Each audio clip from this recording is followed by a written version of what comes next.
नमस्कार, तपाईं हेर्दै हुनुहुन्छ एनबिआई न्यूज। म हेमन्त अधिकारी। दर्शकवृन्द, तपाईँ एनबिआई न्यूजमा तपाईँले हेर्दै हुनुहुन्छ र हामी सबैलाई यतिखेर अवगत थाहै नै छ कि पछिल्लो दिनमा नेपाल और भारतको सम्बन्ध जो छ मनमुटाव र खटास र चिसोपनमा आएको छ र साथै अहिले नेपालमा राजनीतिक अस्थिरता भइरहेको छ र आज हामी यस विषयलाई लिएर अन्तर्वार्ताको लागि हाम्रो च्यानलमा हुनुहुन्छ नेपाल र भारत राजनीतिज्ञ, खास तौर विश्वको साउथ एसिया मामलामा राजनीतिज्ञ हुनुहुन्छ, राजनीतिक मामलाका जानकार हुनुहुन्छ प्रोफेसर एसडी मुनिजी।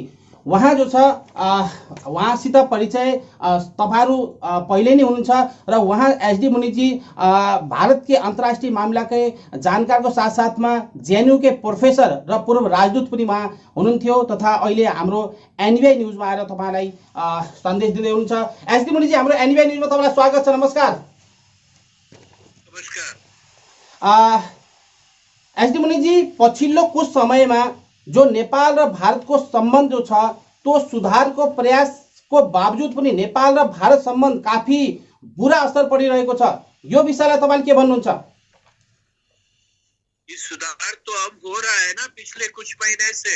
हाँ जी। तो जहाँ तक ओली जी संबंध है, ओली जी और भारत सरकार में जो मनमुटाव था वो मुझे लगता है कम हो गया है और ओली जी बराबर रेस्पॉन्ड कर रहे हैं भारत को भी, भारत भी रेस्पॉन्ड कर रहा है ओली जी को भी।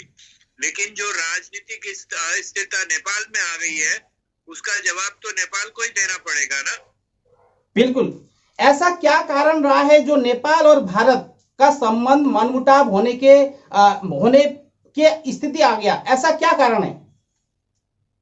देखिए, उसमें ये तो पहली बार नहीं हो रहा है।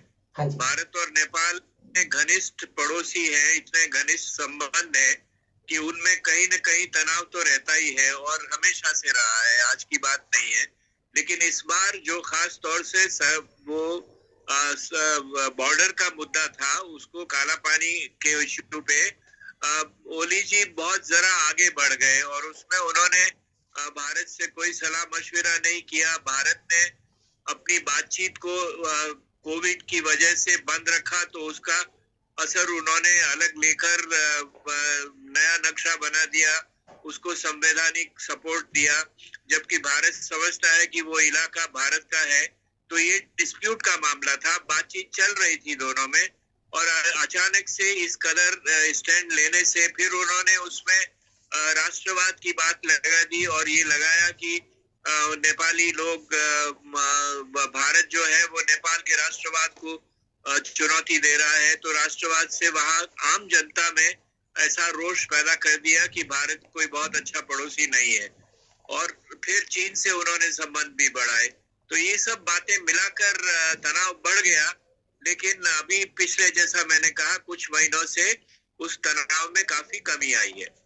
बिल्कुल एजवन जी, इस वक्त वास्तव में हाल ही में नेपाल की जो राजनीतिक घटनाक्रम घटी है, इससे जो है क्या राय है आपका? और इस घटना के बाद नेपाल और भारत के संबंध में कैसा असर पड़ेगा और इस संबंध को कैसे, जो नया सरकार बनती है या नया कैबिनेट बनता है, तो उसमें सुधार कैसे लाया जा सकता है? देखिए, जो राजनीतिक घटना घटी है वो नेपाल की कम्युनिस्ट पार्टी के अंदर की उलझन से घटी है और इसका स्पष्टीकरण ओली जी ने स्वयं अपने वक्तव्य में दिया। पिछली बार जब उन्होंने कुछ कहा था इसके बारे में तो उन्होंने भारत को दोष दिया था और कहा था कि भारत मेरी सरकार को डिस्टेबलाइज कर रहा है। लेकिन इस बार उन्होंने कहा कि मेरी अपनी पार्टी के जो नेता लोग हैं वो मुझे गवर्न नहीं करने देना चाह रहे हैं और इसीलिए मैं पार्लियामेंट को डिसॉल्व कर रहा हूं क्योंकि मुझे काम नहीं करने दिया जा रहा है। तो ये बिल्कुल आंतरिक मामला है, उसमें भारत की कोई दखल है नहीं। चीन कोशिश कर रहा है कि उस आंतरिक मामले को सुलझाया जाए लेकिन वो सुलझ नहीं रहा है। इसी वजह से नेपाल की आंतरिक स्थिति बिगड़ गई है। लेकिन अब जब आंतरिक स्थिति बिगड़ गई है तो वहां पर अनिश्चितता है, कौन सी सरकार रहेगी। ओली जी ने कहा इलेक्शन होना है, पता नहीं 6 महीना और बढ़ा देंगे इलेक्शन को, इलेक्शन होगा भी कि नहीं होगा, क्या ये मामला संवैधानिक है, आपका सुप्रीम कोर्ट उसको फैसला लेने में बैठा हुआ है, और अगर इलेक्शन होगा तो कौन सी सरकार आएगी, किस तरह के गठबंधन बाद में आएंगे, ये सब अनिश्चित बातें हैं। और इस वजह से मैं नहीं समझता हूँ कि भारत और नेपाल के बीच में कोई बड़ा काम हो सकता है इस अनिश्चितता के कारण। जब ये मामला सेटल हो जाएगा, नई सरकार बनेगी, तभी शायद संबंध ठीक ढंग से आगे बढ़ेंगे। तो भारत इसमें सिर्फ इंतजार कर सकता है। भारत ने इलेक्शन को हाँ भरी है। मैं इसके पक्ष में नहीं हूँ, क्योंकि इलेक्शन का होना है कि नहीं होना है ये फैसला नेपाल को करना है, नेपाल के सुप्रीम कोर्ट को करना है। नेपाल के लोग कह रहे हैं कि ये काम असंवैधानिक है और भारत को ऐसे असंवैधानिक काम को सपोर्ट नहीं करना चाहिए था। चुप रहे था भारत ने, पहले चुप्पी साधी थी और चुप ही रहना चाहिए था। हाँ जी अजमनी जी, यदि इस वक्त जो है खासतौर में नेपाल एक हिंदू राज्य के रूप में था, जैसे 1962 के बाद आपने कहा कि महेंद्र ने जो है 1962 के बाद हिंदू राष्ट्र घोषणा करी, अब हिंदू राष्ट्र नेपाल में नहीं है। यदि नेपाल में हिंदू राष्ट्र का मांग चल रहा है और बहुत सी संस्थाएं हैं या जो बहुत सी राजनीतिक दल हैं जो हिंदू राष्ट्र के लिए अभी भी लड़ रहे हैं, क्या नेपाल में हिंदू राष्ट्र का आना चाहिए और नेपाल क्या हिंदू राष्ट्र की तरफ जाए तो क्या नुकसान है? देखिए, आप नेपाल के इतिहास को देखिए। इस बात को कोई मना नहीं कर सकता है कि नेपाल में बाहुल्य जो है वो हिंदुओं का है और करीब 80% के आसपास, उससे भी ज्यादा लोग हिंदू है वहां पर। इसको कोई मना नहीं कर सकता है। लेकिन नेपाल के राज्य ने कभी भी अपने आप को हिंदू राज्य नहीं बोला 1962 तक। 1962 में राजा महेंद्र ने नेपाल को हिंदू राज्य की घोषणा की और उसके बाद वो इसलिए कि उन्होंने डेमोक्रेसी को चैलेंज किया था और ये कहा था कि हिंदू राष्ट्र होने के कारण जो राजा होता है वो विष्णु का अवतार होता है और उसको चुनौती नहीं दी जा सकती। तो उन्होंने अपने राजनीतिक स्वार्थों के लिए नेपाल को हिंदू राष्ट्र की घोषणा की थी और वही स्थिति जब तक रही जब तक कि वह राजशाही रही है। आम लोग उसको, क्योंकि नेपाल एक बहुभाषीय और बहुजातीय एक डाइवर्सिफाइड कंट्री है, तो सभी लोग उसको सेक्युलर बनाना चाहते थे और इसीलिए जो जन आंदोलन हुआ माओवादियों का, उसके बाद दूसरी पार्टियां, नेपाली कांग्रेस भी, यूएमएल भी, सभी ने कहा कि हम लोग सेक्युलर स्टेट रहेंगे। तो वो स्थिति अभी है आई हुई और मैं नहीं समझता हूं कि उस स्थिति में कोई परिवर्तन करना चाहिए। नेपाल की अधिक बहुमत जो हिंदुओं का है वो बिल्कुल सर आंखों पर है, लेकिन राज्य को एक धर्म की परिभाषा जहां कहीं भी दी गई है वहां पर परेशानियां हुई है, चाहे वो मुस्लिम कंट्रीज हो, चाहे वो ज्यू कंट्री हो, चाहे बुद्धिस्ट कंट्रीज हो। देखिए, श्रीलंका में जो धर्म की परिभाषा की गई और सिंघलियों का बाहुल्य दिखाया गया, उससे वहां पर बहुत तोड़फोड़ देश में हुई और ढेर सारे तमिल लोग जो हैं वो परेशान हुए। तो इस तरह की बात अगर नहीं की जाए तो अच्छा है। बाकी फैसला नेपाल का है, जो भी करना चाहे करे। और ये हिंदू राज्य बनाने में मैं ये मानता हूं कि भारत के जो राजनीतिक पार्टियां हैं, खासतौर से बीजेपी पार्टियों में कुछ ऐसे समुदाय हैं जो नेपाल को भी हिंदू राष्ट्र बनाना चाहते हैं, भारत को भी हिंदू राष्ट्र बनाना चाहते हैं। मैं उनकी सोच को सपोर्ट नहीं करता हूं, क्योंकि किसी भी देश में अगर आप धर्म की संज्ञा देकर उसको राष्ट्र बनाएंगे तो और लोगों को परेशानी होगी और वो देश बिखरेगा। एसडी मुनि जी, आपका ये कहना बिल्कुल ठीक है, लेकिन जो विश्व के मानचित्र में देखें तो बहुत से ऐसे कट्टर मुस्लिम कंट्री हैं, कट्टर ईसाई कंट्री हैं और बौद्ध कंट्री हैं, लेकिन एक हिंदू राष्ट्र विश्व में कहीं पे भी नहीं है। यदि अगर एक नेपाल हिंदू राष्ट्र था, उसको भी खत्म कर दिया गया, क्या हिंदू तब ही इसके लिए वो करें कि दूसरे समुदाय के लिए असर पड़ेगा? क्या ये हिंदुओं के लिए क्या कोई राष्ट्र नहीं होगा? देखिए, किसी धर्म के लिए राष्ट्र क्यों होना चाहिए? जो परंपराएं हैं उसमें धर्म को राजनीति से अलग रखे तो समुदाय समाज जो है वो ज्यादा संतुलित रहेगा। प्रश्न इसमें जो विरोधाभास है वो समाज और राज्य में है। आप जो कह रहे हैं कि जैसी समाज की रूपरेखा है, राज्य को भी उसी धर्म के अनुसार चलना चाहिए।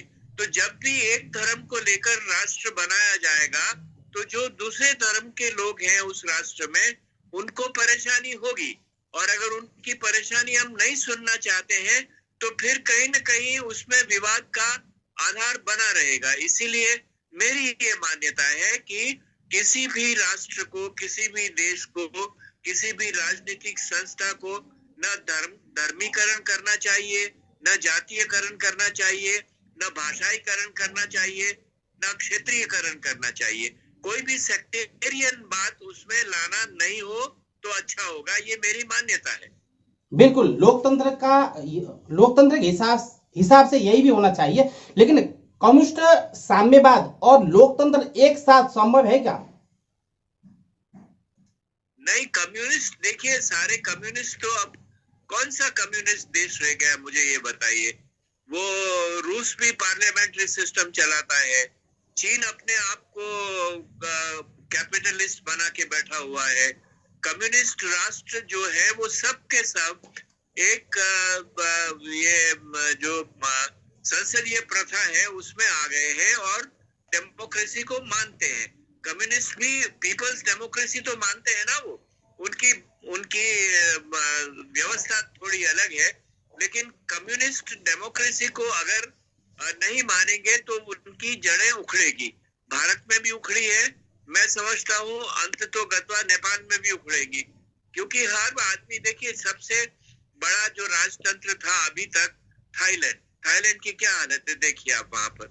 जब तक इंग्लैंड में राजतंत्र कायम है, उसकी सबसे बड़ी वजह यह है कि राजतंत्र ने ये मान लिया और जो वहां की रिलीजियस प्रैक्टिसेस है उन्होंने ये मान लिया कि दूसरे सभी धर्मों को भी रेस्पेक्ट करना पड़ेगा। तो ऐसी स्थिति रहेगी तभी एक स्थायित्व रहेगा, तभी शांति रहेगी, तभी प्रगति होगी, ऐसा मेरा मानना है। बिल्कुल अजमल जी, जैसे नेपाल जो है पानी के मामले में दुनिया में दूसरा नंबर में, हाइड्रो पावर से भी बहुत संपन्नशाली देश बन सकता है। ऐसा क्या खामियां रही कि नेपाल जो है एक विकसित राष्ट्र की तरफ, उन्नति की तरफ बढ़ नहीं पा रहा? आगे क्या हो सकता है? नेपाल के बारे में क्या आपका विचार है? आपने बिल्कुल ठीक बात कही कि नेपाल के पास जल साधन का बहुत बड़ा स्रोत है और उसको वो विकसित नहीं कर रहा है, और हम बहुत लोगों को ये समझ में नहीं आता कि उसको विकसित क्यों नहीं किया है। ये दुर्भाग्य की बात है कि नेपाल आज भी दूसरे देशों से बिजली लेता है, पावर लेता है, भारत से भी लेता है, और क्यों नहीं अपने जल संसाधनों को विकास किया है। वहां जो प्रश्न खड़ा होता है कि वो भारत किस कीमत पे खरीदेगा और कहां पर बेचा जाएगा, बांग्लादेश में बेचा जाएगा कि नहीं, इन सब प्रश्नों को रहने देना चाहिए और नेपाल को ये कोशिश करनी चाहिए कि कम से कम जो नेपाल की जरूरत है उसको तो पूरा करे। वहां तो इंडस्ट्रियलाइजेशन हो और उससे अपने आप ही वहां की इकोनॉमी और वहां की आर्थिक व्यवस्था पे बहुत सकारात्मक प्रभाव पड़ेगा। तो ये नेपाल को सोचना है, इसमें भारत कुछ कर नहीं सकता है, भारत को मदद करनी चाहिए। हालांकि मैं ये मानता हूं कि आजकल भारत ये मानता है कि हाइड्रो पावर के बहुत नेगेटिव एस्पेक्ट्स भी है, एनवायरनमेंट खराब होता है, बांध टूट जाते हैं, और ज्यादा से ज्यादा रिन्यूएबल एनर्जी जैसे सोलर एनर्जी है उसकी भारत बात कर रहा है। भारत ये भी कह रहा है कि वो बिजली के मामले में संपन्न है अपने आप में, तो अब हमें किसी की जरूरत नहीं है। भूटान में जो हम लोग हाइड्रो पावर प्रोजेक्ट्स को सपोर्ट करते हैं वहां पर भी आजकल डिबेट चल रहा है कि भाई इसको कैसे करना चाहिए। ये ज्यादा एक्सपेंसिव है, पैसा बहुत लगता है उसमें, टाइम भी बहुत लगता है, रिस्क भी बहुत है। तो ये हर एक देश का अपना अपना नजरिया है, लेकिन मैं ये मानता हूं कि अगर नेपाल अपने जल संसाधनों का विकास करना चाहे तो भारत को आगे बढ़कर उसकी मदद करनी चाहिए, और उनमें अगर बिजली को खरीदने का है, प्राइसिंग का है, उनमें भी सहूलियत नेपाल को देनी चाहिए, ऐसा मैं मानता हूँ। बिल्कुल अजमल जी, एक और समस्या है, जैसे नेपाल और भारत जैसे 1950 की संधि के तहत जो नेपाल के नागरिक भारत में रहते हैं या भारत के नागरिक नेपाल में रहते हैं, और दोनों देश की नागरिकों की समस्या क्या है कि यहाँ रोजी रोटी के में आते हैं तो 10 साल 20 साल 50 साल 60 साल 70 साल से रह रहे हैं, और उनके जो बच्चे हैं वो भारतीय ही बन के रह रहे हैं। लेकिन अब उनको समस्या यह आ रही है, जैसे एनआरसी से संबंधित जो बातें आ रही हैं, तो उनको अब नेपाल से संबंध रखना चाहिए जो नेपाली थे मूल के, और या भारत में बने रहना चाहिए। भाई ये तो ट्रीटी पे डिपेंड करेगा ना। देखिए आपके बहुत सारे नेपाली और शायद बहुत सारे भारतीय भी जो नेपाल में हैं और जो नेपाली भारत में है, उन्होंने डुअल सिटीजनशिप ले रखी है। हाँ जी। जो भारत में जब रहते हैं तो भारत की नागरिकता दिखाते हैं, जब उनको नेपाल आना होता है तो नेपाल की नागरिकता दिखाते हैं। इसी तरह से नेपाल में रहने वाले भारतीय भी, सारे नहीं लेकिन कई सारों ने ऐसे डबल सिटीजनशिप ले रखी है। वो कानून कायदे का उल्लंघन करके अपना फायदा दिखाना चाहते हैं। लेकिन जो 1950 की ट्रीटी है उसको रिवाइज करने का जो मुद्दा है वो नेपाल ने शुरू किया है। तो नेपाल को फैसला ये लेना पड़ेगा कि जो नई ट्रीटी होगी उसका क्या रूप होगा। एक बात मैं इसमें साफ बता दूं कि जो 1950 की संधि है उसके दो बड़े हिस्से हैं। एक तो है जिसमें नेपाल के विकास को ध्यान में रखा गया है, और दूसरा ये है जिसमें भारत की जो सुरक्षा के संबंध प्रश्न है उनको ध्यान में रखा गया है। अब अगर नेपाल एक नई ट्रीटी ऐसी चाहता है जिसमें भारत की सुरक्षा की परवाह नहीं हो, सिर्फ नेपाल की ही उसमें बातचीत हो, तो वो तो संभव नहीं है। जब भी दो पार्टीज आपस में कोई संधि बनाती है तो दोनों को अपने अपने हित देखने पड़ते हैं। और अगर कोई ऐसी संधि करे, भारत ने कह दिया है कि ना 1950 की संधि को आप रिवाइज करना चाहते हैं, करिए, हम आपके साथ हैं। लेकिन क्या उसका रूप होगा ये नेपाल को बताना पड़ेगा, क्योंकि रिवीजन की बात नेपाल कर रहा है। और वैसे भी मैं बता दूं कि भारत और नेपाल दोनों ने उस संधि में जहां जहां उनको जरूरत नहीं है उस संधि के प्रावधानों का उल्लंघन किया है। भारत ने भी किया है थोड़ा बहुत, नेपाल ने ज्यादा किया है। तो अपनी मर्जी से संधि चला रहे हैं। संधि का कोई मतलब तो है रह नहीं गया है। लोग बॉर्डर बंद करने की बात कर रहे हैं, तो नेपाल को फैसला करना चाहिए। ये सब डिमांड्स भारत से नहीं आई है। तो जो 1950 की संधि का असर क्या होगा, लेकिन जब आप संधि को बंद कर देंगे तो इसमें कोई दो राय नहीं है कि जो नेपाली भारत में रह रहे हैं और जो भारतीय नेपाल में रह रहे हैं उन पे इसका बुरा असर पड़ेगा। उनको अपनी जो सिटीजनशिप का मामला, आप जानते हैं कि नेपाल में भी बहुत कंट्रोवर्सी है, उसको सिटीजन नहीं देनी है, इसको देनी है, और बहुत बड़ा मुद्दा आपके नए संविधान में भी नागरिकता के प्रश्न को लेकर है। तो ये इस तरह के सवाल तो उठेंगे अगर इस ट्रीटी को रद्द कर दिया जाए। लेकिन अगर नेपाल नहीं चाहता है तो ट्रीटी रद्द कर दे। अगर नेपाल नई ट्रीटी चाहता है तो ये बताए कि उसमें भारत के हितों का और नेपाल के हितों का संतुलन कैसे रखा जाएगा। बिल्कुल एजमल जी, इस वक्त नेपाल बार बार शिकायत करता भी आया है कि जो सीमा विवाद नेपाल और भारत का रहा है, ये सीमा विवाद जो रहा है ये क्यों रहा है, कहां तक का सही है? नेपाल जो क्लेम कर रहा है भारत के लिए कि भारत ने हमारा सीमा जो है मीचा है या अपना जो है नक्शा में शामिल किया है, इस विषय में क्या कहते हैं? अब देखिए, ये बहुत बड़ा जटिल प्रश्न है। इस पे मेरी राय है बहुत साफ। आप लोग 1816 की संधि की बात करते हैं, उसका अध्ययन लोगों ने बहुत ध्यान से नहीं किया हुआ है।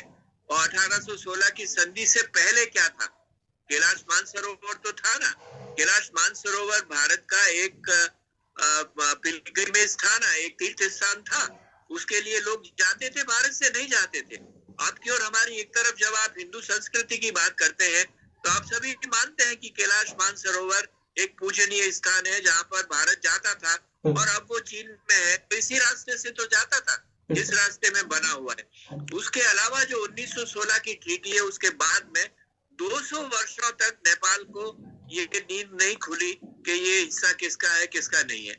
अब सडनली आके, और पिछले जो काला पानी के ऊपर विवाद हो रहा है उसमें भी काला पानी के 60 वर्ग मील के मामले पर विवाद हो रहा है, जबकि जो नया नक्शा बना दिया है उसमें 340 या करीब 400 वर्ग मील जमीन नेपाल ने अपने हक में करने की बात करी है।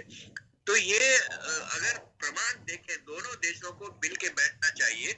जो जो प्रमाण उनके पास है उनको एक दूसरे के सामने रखना चाहिए और उनको ऑब्जेक्टिवली एसेस करके किसके प्रमाण ज्यादा स्ट्रांग है। दोनों में गलतियां हैं। दोनों ने ऐसे नक्शे बनाए जिसमें कभी काली नदी इधर दिखती है, कभी काली नदी उधर दिखती है, तो ये एक गड़बड़ हुई है। नेपाल ने ऐसे नक्शे बनाए हैं जिसमें काली नदी वेस्ट में दिखती है, और वो नेपाल के सर्वे के बने हुए हैं, मैंने देखे हुए हैं वो नक्शे। तो इसलिए ये बात जो है वो जो जानकार लोग हैं, टेक्नीशियन लोग हैं, उनको बैठ के तय करना चाहिए और सरकारों को मानना चाहिए।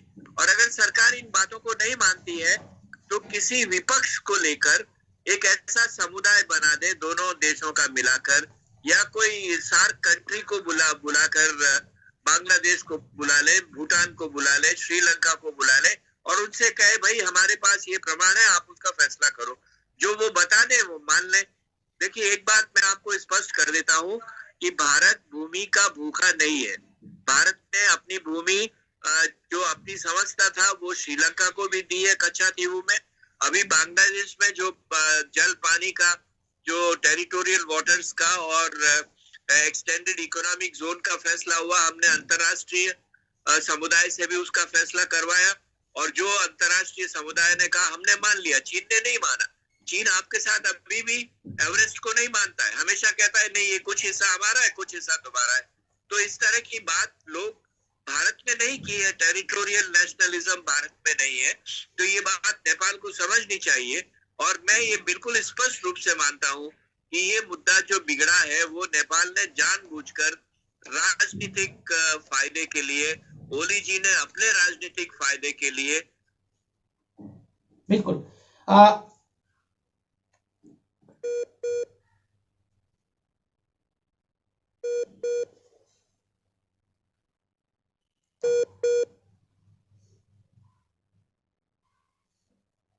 हाँ जी। एस डी मुनि जी, यदि इस बार जो चीन का दखल है नेपाल के अंदर, इसमें आपका क्या राय है? खासतौर भारत को क्या नुकसान हो सकता है? जिस तरह चीन का प्रभाव नेपाल में बढ़ रहा है और ये बढ़ते क्रम में जो है और बढ़ता गया तो भारत के लिए कहीं ना कहीं नुकसानदायक हो सकता है। देखिए भारत चाहता है कि नेपाल भारत का घनिष्ठ मित्र बना रहे और कोई काम ऐसा नहीं करे जिसमें भारत के हितों को नुकसान हो। बाकी नेपाल के अपने क्या हित है वो नेपाल सोचे।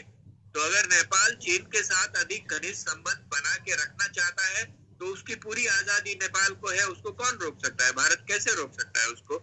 लेकिन अगर उससे भारत के हितों को नुकसान होगा, अगर चीनी लोग वहां पर या चीन को उकसाया जाएगा कि कोई ऐसा काम करे जिससे भारत के हितों का नुकसान हो, तो भारत उसके लिए अपनी आवाज जरूर उठाएगा। उसके अलावा साफ बात है कि जहां तक सुरक्षा का संबंध है, नेपाल और भारत की सुरक्षा आपस में जुड़ी हुई है, बहुत तरीकों से जुड़ी हुई है, ज्योग्राफी से जुड़ी हुई है, सनातन से जुड़ी हुई है और अगर उसमें कोई खतरा आएगा तो हम लोग उसको एतराज जरूर उठाएंगे। उसके अलावा आपको आजादी है, आप अगर 3000 3,500 किलोमीटर से अपना सामान चीन के बॉर्डर से मंगाना चाहते हैं तो मंगाइए।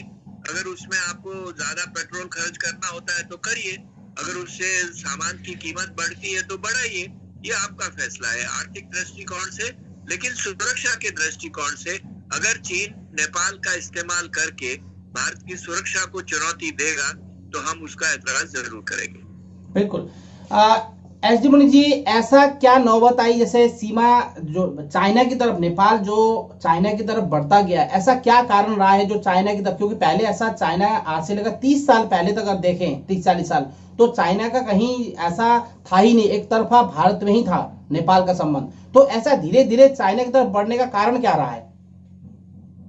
नहीं, चीन हमेशा से नेपाल में सक्रिय रहा है। आप भूल गए हैं 1962 में राजा महेंद्र ने चीन से कहा तो चीन ने वक्तव्य दिया था कि हम नेपाल की सुरक्षा के लिए खड़े रहेंगे, इंडिपेंडेंस की बात करेंगे। उस वक्त काठमांडू कोडारी रोड बनी थी, उस वक्त और संधि बनी थी, एक पीस एंड फ्रेंडशिप, ऐसे बहुत काम हुए हैं। चीन हमेशा से नेपाल ने जब जब बुलाया है तो आता रहा है। लेकिन इस बार जो चीन है उसके अपने हित है और मैं जानता हूं 4 तरह के हित हैं जो चीन को केवल नेपाल ही नहीं सारे दक्षिण एशिया में खींच कर लाया है और चीन यहाँ बना रहेगा। आप नहीं चाहेंगे तो भी चीन दबाव देगा, आपके ऊपर दबाव देगा, श्रीलंका पे दबाव देगा, बांग्लादेश पे दबाव देगा, पाकिस्तान पे तो है ही है उसका दबाव। और उसके 4 वजह है, उसको आप बहुत संक्षिप्त में मैं नोट करवाना चाहता हूँ। एक तो वो लोग अपने तिब्बत और सिंचियांग में बहुत अपने आप को असुरक्षित समझते हैं और अगर तिब्बत और सिंचियांग की सुरक्षा को बढ़ाना है और उसका विकास बढ़ाना है तो चीन को इन दोनों प्रदेशों के जो बॉर्डर वाले कंट्रीज हैं उनके साथ उसका संबंध घनिष्ठ होना पड़ेगा। और वो बॉर्डर वाले कंट्रीज हैं अफगानिस्तान, पाकिस्तान, भारत, नेपाल, भूटान और म्यांमार, और इसीलिए वो दक्षिण एशिया में आना चाहते हैं। दूसरी बात यह है कि दक्षिण एशिया के हम सारे लोग मिलाकर 1.6 बिलियन पॉपुलेशन अभी है हमारी, और हम लोग 5.5-6% से ज्यादा प्रोग्रेस कर रहे हैं। तो ये विश्व का बहुत बड़ा मार्केट है, चीन से भी बड़ा मार्केट है, और चीन से बड़ा मार्केट है और जो प्रगति कर रहा है तो चीन उसकी अवहेलना नहीं कर सकता। चीन की जो सरप्लस कैपेसिटी है इंफ्रास्ट्रक्चर की, उसको काम में लाने के लिए, इस मार्केट में अपना सामान बेचने के लिए, अपनी सेवाएं बेचने के लिए चीन को इस मार्केट में आना पड़ेगा। इसलिए वो दक्षिण एशिया में आना चाहता है। तीसरा, उनको डर है कि इंडियन ओशन के रास्ते से दक्षिण एशिया की बहुत प्रमुख स्थिति है और वो चीन को परेशानी हो सकती है उसमें, जिसको वो लोग मलाक्का डायलेमा कहते हैं। और चौथा, उनको डर है कि कहीं दक्षिण एशिया के लोग भारत को मिलाकर और अमेरिका को मिलाकर कहीं चीन के खिलाफ कोई काम नहीं करे। तो ये सब कारण ऐसे हैं कि चीन अपने आप आना चाहता है, और इसीलिए पहले की स्थिति में और अभी की स्थिति में फर्क है। नेपाल चीन की तरफ ढुल के गया 2015 के कॉन्स्टिट्यूशन के बाद में, जब इंडिया ने वो ब्लॉकेड लगाया, जिसको मैं इकोनॉमिक कोऑर्सिव डिप्लोमेसी, जो गलत काम किया मैं मानता हूँ, उसकी वजह से उन्होंने, नेपाल ने अपने आप की सुरक्षा को बढ़ाने के लिए भारत से कहा कि हमारे पास दूसरे विकल्प हैं, और वो विकल्प उन्होंने चीन के साथ खोला।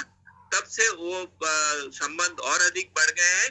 वैसे चीन BRI की वजह से बेल्ट एंड रोड को लेकर और अपने खुद के हितों को लेकर नेपाल से संबंध बढ़ाना चाहता है। हाँ जी, जी, अब मैं अंतिम में जा रहा हूं। तो अंतिम में हमारे जैसे नेपाली दर्शक हैं और विश्व में रह रहे भारतीय दर्शक हैं, तमाम दर्शकों को आप क्या संदेश देना चाहते हैं? नहीं, संदेश यही कि भाई हम दोनों बहुत घनिष्ठ दोस्त हैं, हमको मित्रता से आगे बढ़ना चाहिए। हमने कोई 1 इंच भी जमीन किसी की भारत ने लेनी नहीं है, और भारत कभी कभी गलतियां करता है, ये मैं मानता हूँ कि अपनी नीति को बिगाड़ के चलाता है और उसको सुधार करने की जरूरत है। और हम लोग लिखते हैं, आप अगर हमारी पुरानी लिखाई देखें तो हमने बहुत बार लिखा है कि भारत ने ये काम गलत किया है और उसका सुधार भी होना चाहिए। नेपाल भी ऐसे कई बार करता है, उसका भी सुधार होना चाहिए। तो दोनों पड़ोसी हैं, दोनों भाई हैं, दोनों मित्र हैं। आपस में बैठकर जब जब मन मुटाव हो तो उसका फैसला करना चाहिए, बजाय इसके कि हम तीसरी शक्ति को बीच में लाएं और हमारे संबंधों को और अधिक खराब करने की कोशिश करें। बिल्कुल, ये थे SD मुनि जी, भारत के राष्ट्रीय अंतर्राष्ट्रीय मामला के जानकार और JNU के पूर्व प्रोफेसर और पूर्व राजदूत। हमारे एनबीआई न्यूज में आके आपने संदेश दिया, इसके लिए बहुत बहुत धन्यवाद। नमस्कार। धन्यवाद, नमस्कार। हाँ जी, नमस्कार। Subscribe to our channel by clicking the subscribe button. Click the bell button and enjoy the latest uploads from our channel. Subscribe to our channel by clicking the subscribe button. Click the bell button and enjoy the latest uploads from our channel.